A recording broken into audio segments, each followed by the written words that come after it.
wine, I want it to be slightly off. Yeah, I want it to be off balance. I actually prefer that flaw of acidity spiking a little much. That's just where my palate is today. You know, it's why. How do your palate's changed over the last?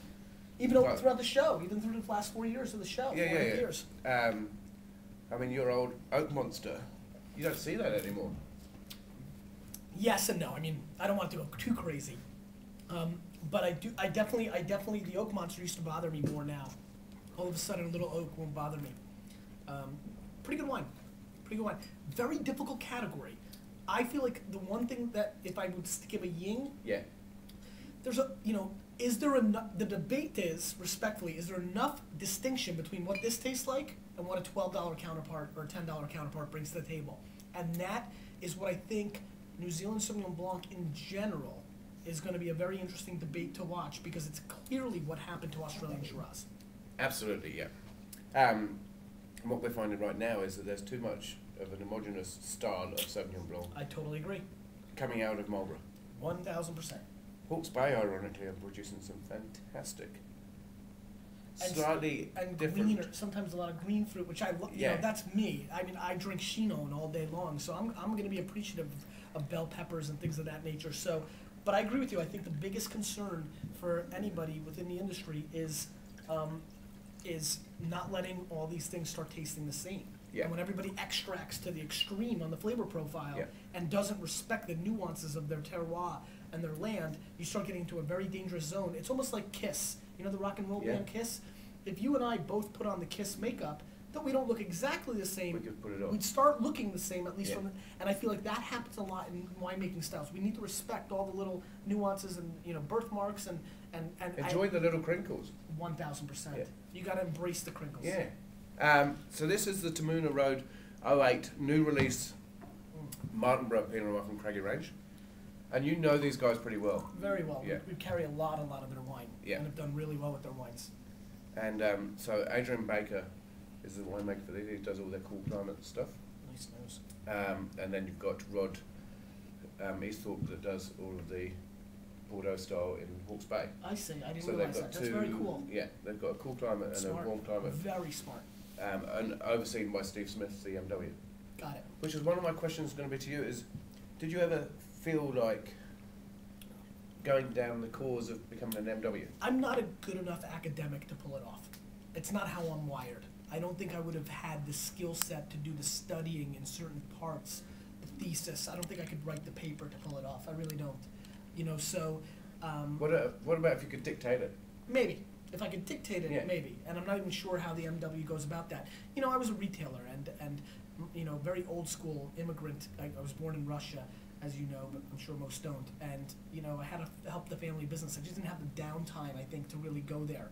I think that when people taste double blind with me, they recognize how much I know about wine. But other than that, I feel like it's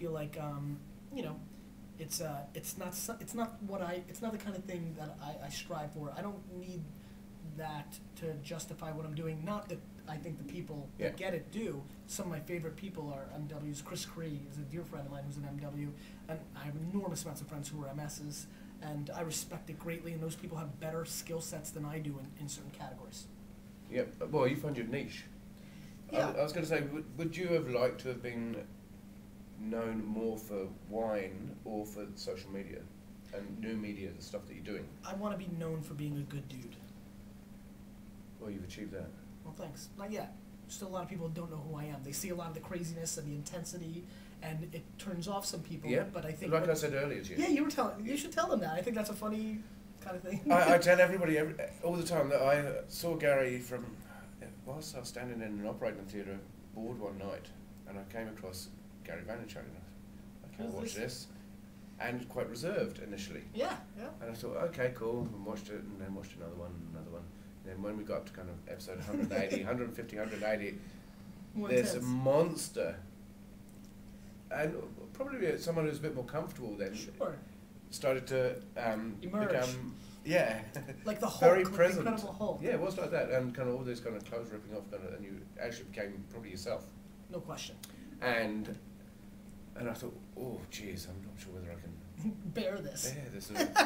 Found it quite unpalatable, but ironically, as soon as I started kind of getting where you were with your palate, I started respecting that. Sure. And that's where the respect came from. Content, right? Yeah. I mean, and so then I was able to watch every single episode. that's great. And now Thank we're up you. to 850 It's an amazing run, huh? or whatever. It's unbelievable. It's scary. Yeah. Scary. So I this think one, Martinborough Pinot Noir is a story that needs to be told. I've had some really good ones. I think that there's a lot of places within New Zealand that can produce, you know, more interesting, well-priced Pinot Noir. Yeah. And I think that's a very interesting debate. And by the way, I'm the biggest fan of CO.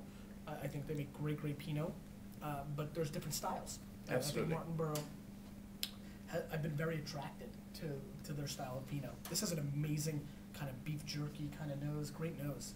it's got a Great fruit. yeah. I think it's the quality of the Blackcurrant, fruit. little Under the boysenberry kind of fruit, you know? Pretty nose. Pretty nose. Violet. Uh-huh.